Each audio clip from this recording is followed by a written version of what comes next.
So guys, Diwali start होने वाली है और मेरे पीछे उल्टा इमेज दिख रहा होगा आपको।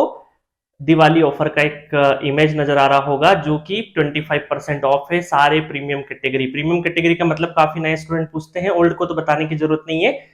ऐसे सब्जेक्ट जो 1000 रुपए के ऊपर है सबको हम लोग प्रीमियम कैटेगरी बोलते हैं, ठीक है। उन पर 25% का ऑफ है, सारे फुल कोर्सेज पे 25% का ऑफ है। साल में एक ही बार इस तरह का ऑफर आता है, एक दिवाली पे आता है और एक गेट एग्जाम के बाद आता है। साल में दो बड़े ऑफर होते हैं जी सेंटर पे, और कोई भी ऑफर नहीं होता। तारीख का आप ध्यान रखिएगा, ठीक है। थोड़ा सा उल्टा नजर आ रहा होगा बट आप इंजीनियर है, सब समझ जाएंगे सीधा करके भी, ठीक है। 15 अक्टूबर जो कि बीत चुका है, आने वाला है 26 अक्टूबर। लास्ट डे तक इंतजार मत करना। जी सेंटर पे हमेशा स्टूडेंट लास्ट मिनट में परचेस करते हैं और कहीं ना कहीं कुछ सब्जेक्ट्स परचेस करना रह जाते हैं, तो इसीलिए हम लोगों ने इस बार ऑफर विंडो भी थोड़ा सा बढ़ा रखा है। चलो, ये रही ऑफर की बात। ज्यादा से ज्यादा कोर्सेज परचेस करने की कोशिश करना, जो भी लगे आपको डेमो वीडियोस देखना, फील करें। कूपन कोड लगाना मत भूलना, है ना। Coupon code Diwali, I think इस पे कूपन कोड नहीं है, बट दिवाली 25 का एक कूपन कोड है। कूपन कोड लगाने के बाद ही पेमेंट करना। चलो, अब क्या है, नई अपडेट ऑलरेडी दे चुके हैं, बट ईडीसी का जो कोर्स है वो यूट्यूब पे लॉन्च हो चुका है। डेमो वीडियोस चल रहे होंगे, आप एंजॉय कर रहे होंगे। ब्रिज किशोर सर ने पूरा एटॉमिक स्ट्रक्चर, बोहर मॉडल, बिल्कुल बेसिक से उठाया सब्जेक्ट को फील के साथ में, और मैं बता रहा हूं बहुत बढ़िया तरीके से आपका कवर होगा ईडीसी।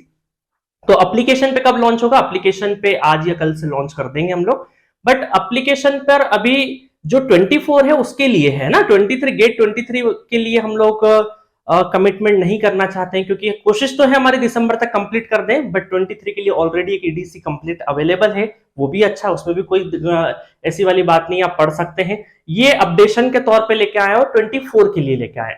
दूसरा है मैथमेटिक्स। मैथमेटिक्स के साथ में भी ऐसा ही है कि अपडेशन के साथ में एसके पाटीदार सर का मैथमेटिक्स जल्दी ही आपको देखने को मिलेगा, बट 24 के लिए है ना।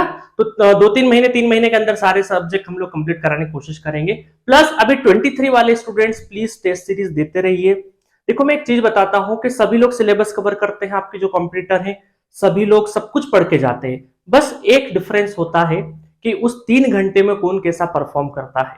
तो उस 3 घंटे के लिए, उस 3 घंटे के माहौल को प्रैक्टिस करने के लिए टेस्ट के रूप में आप प्रैक्टिस कर रहे हैं। एक टेस्ट सीरीज इनफ है, कोई भी ज्वाइन कर लीजिए। और मैं बोलूंगा मेडिजी या एस अकेडमी में जाओगे तो ज्यादा बेहतर रहेगा। वैसे नाम नहीं लेते हम लोग प्लेटफॉर्म का, बट 23 के लिए हम लोग डेफिनेटली, या किसी भी गेट के लिए हम चाहते हैं कि अच्छा टेस्ट सीरीज, जिनका एक्सपीरियंस 20-25 साल का टेस्ट सीरीज बनाने में रहा हो, वहां पे आप जाइए। चलो, टेस्ट सीरीज दे रहे होंगे, और टेस्ट सीरीज का एनालाइज करना जरूरी है। टेस्ट हम क्यों देते हैं? हमारी मिस्टेक्स को आइडेंटिफाई करने के लिए, और आइडेंटिफाई करने के बाद क्या करना है? उस पर काम करना है ना। हम बड़े उससे बोल देते हैं कि सर ये नहीं आता वो नहीं आता, बट उस पर काम कौन करेगा? काम जब तक टेस्ट का एनालिसिस हम लोग नहीं करेंगे बेहतर वे में, जब तक हम लोग आगे नहीं सीख पाएंगे। तो टेस्ट, और हर दिन टेस्ट देने की जरूरत नहीं है, एक अल्टरनेट डेज में दे सकते हैं। सब्जेक्ट वाइज आप दे सकते हैं डेली बेसिस पे, कोई दिक्कत नहीं है, डिपेंडिंग ऑन दी आपकी प्रिपरेशन, कि आपकी प्रिपरेशन कितनी है। अगर कुछ सब्जेक्ट बचे हैं तो पहले सब्जेक्ट कवर करने की कोशिश करना। साथ में आप फुल लेंथ जो टेस्ट है, जो ऐसे स्टूडेंट बहुत सारे हमारे पास में जिनका पूरा सिलेबस कंप्लीट हो चुका है, तो ऐसे स्टूडेंट हर एक दिन छोड़ के फुल लेंथ टेस्ट आप दे सकते हैं। उसकी एक एक अल्टरनेट डेज में, या 2 दिन छोड़ के एक दिन दे दीजिए, और फिर उसको एक दिन पूरा प्रॉपर एनालाइज करिए, और उसके ऊपर जितने भी सब्जेक्ट में जहां जहां गड़बड़ करिए सबका रिवीजन करिए। देखिए गाइस, रिवीजन बहुत ज्यादा जरूरी है, क्योंकि कल एक स्टूडेंट का मैसेज आया कि सर मुझे कुछ एक्स्ट्रा चीजें क्या लगाने की जरूरत है, मेरा सब कुछ हो गया, मैंने सिलेबस कर लिया, पीवाईक्यू कर लिया, क्लास नोट्स कर लिया, सब कर लिया। तो मैंने उस स्टूडेंट को बोला कि एक्स्ट्रा नहीं करना है, आपको एक्स्ट्रा नहीं करना है। पीवाईक्यू कर लिया आपने, क्लासरूम के सारे क्वेश्चंस लगा लिया आपने, सारे वेरिएशन कर लिए। अब देखो क्या होता है ना, कई बार ऐसा होता है कि टॉपिक पढ़ते पढ़ते कई बार कॉन्फिडेंस नहीं आता है। तो उसके लिए आप क्या करिए कॉन्फिडेंस के लिए, कि देखो, जो सपोज करो एक पर्टिकुलर सब्जेक्ट में कोई टॉपिक है जिसमें आपको कॉन्फिडेंस नहीं आ रहा कि सर इसमें मन कर रहा और लगा ले, तो पहले ये आइडेंटिफाई करो कि उस पर्टिकुलर टॉपिक से पिछले 10 सालों में कितनी बार क्वेश्चंस आए हैं। अगर 10 सालों में 2 बार ही क्वेश्चन आए हैं तो बहुत ज्यादा उस पर मेहनत करने की जरूरत नहीं है। बहुत ज्यादा जितना थ्योरी क्लासरूम का है उतना ही पढ़ो, एक्स्ट्रा मटेरियल मत लगाओ।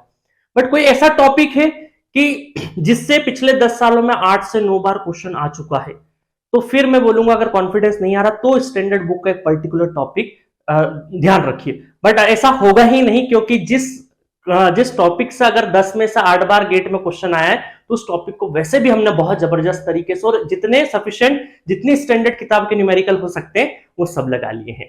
तो बहुत सारे जो अच्छी रैंक लाने वाले स्टूडेंट होते हैं ना, उस समय क्या होते हैं कि इस एक्स्ट्रा दूसरे मटेरियल लगाने की तरफ बढ़ जाते हैं। आपको दूसरे मटेरियल नहीं लगाने हैं। अगर लगाना भी है, किसी टॉपिक में कॉन्फिडेंस नहीं आ रहा, मैंने जो तरीका बताया कि आइडेंटिफाई करो वो टॉपिक से कितनी बार क्वेश्चन आया है। अगर वो 2-3 बार ही आया तो बहुत ज्यादा टेंशन लेने की जरूरत नहीं, बट 5 से ज्यादा बार आया है तो फिर आप उसको अच्छे से पढ़िए, और कुछ हो तो जी सेंटर चैट बॉक्स पे आप डाउट भी पोस्ट करिए कि भाई सर इस वाले पर्टिकुलर टॉपिक में दिक्कत आ रही है। हम सोर्स भी बता देंगे, कोई किताब भी बता देंगे अगर आपको पढ़ना हो तो। ठीक है, चलिए। बाकी जी सेंटर पर सब कुछ कवर है, सब कुछ कवर है, मतलब सब कुछ कवर, इससे बाहर कुछ भी नहीं करना है। 3000 प्लस न्यूमेरिकल है एवरी ब्रांच में। इलेक्ट्रिकल में तो तकरीबन 3500 के आसपास न्यूमेरिकल है। और साथ में मशीन जो है आपका रिसेंट ट्रेंड सीरीज का जो मशीन है वो चल रहा है। इंडक्शन खत्म होने वाला है, सिंक्रोनस भी 1-2 दिन 4 दिन में खत्म हो जाएगा। उसके बाद पावर सिस्टम का मैं एक रिंग बूस्टर लेके आऊंगा आपके लिए, क्योंकि मैं फील कर रहा हूँ पावर सिस्टम में आपको थोड़ी सी और प्रैक्टिस की जरूरत है। वैसे नहीं प्रैक्टिस, बट एक थोड़ा सा रिविजन टाइप का। ठीक है। और बहुत सारे स्टूडेंट लिख रहे हैं सर पावर इलेक्ट्रिक से फॉर्मूले याद नहीं हो रहे, तो उसके लिए भी कुछ ना कुछ सोचा है मैंने, बट अभी मैं रिवील नहीं करूंगा। फॉल्स प्रॉमिस करने की आदत नहीं है ना, जो हो सकता है वही करें, और जब पूरी प्लानिंग हो जाती है उसके बाद ही मैं चीजें अनाउंस करता हूँ। और ईडीसी को आप एंजॉय करिए। और क्या चल रहा है आपका रिसेंट ट्रेंड सीरीज में, एनालॉग हम लोगों ने करवा दिया बेहतरीन तरीके से। जो भी जी सेंटर के पेड यूजर है सबके उसमें अपडेट हो चुका है ना, रिसेंट ट्रेंड सीरीज वगैरह सारा चीज। वैसे भी यूट्यूब पे प्लेलिस्ट डली हुई है, फ्री ऑफ कॉस्ट ही है वो। आप एनालॉग, डिजिटल, सिग्नल इनका रिसेंट ट्रेंड सीरीज देखिए, मशीन का रिसेंट ट्रेंड सीरीज देखिए, मशीन का रैंक बूस्टर आप जी सेंटर के ऐप से जाके पढ़ लीजिए, बहुत हेल्पफुल रहेगा वो भी। ठीक है, तो जितना बेस्ट पॉसिबल हो सकता है 23 के लिए वो हम लोग करेंगे। अभी 2-3 महीने में आपके साथ हैं। कुछ भी आपको छोटे से छोटा चीज भी का भी डाउट हो, जी सेंटर के चैट बॉक्स पर आप जरूर पोस्ट करिए। और जो नए स्टूडेंट है 23 को थोड़ा सा लाइटली दे रहे हो, 24 की तैयारी कर रहे हैं, तो प्लीज इस ड्यूरेशन में कोर्स जरूर परचेस कर लेना, क्योंकि ये ऑफर हमारे यहाँ कभी रिपीट नहीं होता। वैसे ही हमारा अफोर्डेबल सिस्टम है, बट स्टिल बहुत सारे जो साल में 2 बार हम लोग एक लेके आते हैं जहां पे आपकी प्रिपरेशन स्टार्ट हो सके, तो डेफिनेटली आप 24-25 के लिए यहाँ पे जो भी कैंडिडेट सोच रहे हैं इस दिवाली ऑफर को मिस मत करना। ठीक है, चलिए। बाकी तो प्रिपरेशन अच्छी चल रही होगी, दिवाली के फेस्टिवल को भी अच्छे से मनाइए। और फेस्टिवल पे पूरा टाइम भी नहीं देना है, 2-4 घंटे दे दिए, बाकी टाइम अपने को ऐसा नहीं कि 4 दिन तक फेस्टिवल मना रहे और पढ़ाई से दूर है, 5वें दिन मन नहीं लगेगा नहीं तो, है ना। तो जो मेन 2 या 3 दिन होंगे उसमें आप 3-3, 4-4 घंटे, 3-3 घंटे की पढ़ाई कर लीजिए मॉर्निंग में, और शाम को फेस्टिवल एंजॉय कर लीजिए। ठीक है, तो मैं जुड़ा रहूंगा। फिर भी एडवांस में हैप्पी दिवाली आप सभी को। Okay, thank you.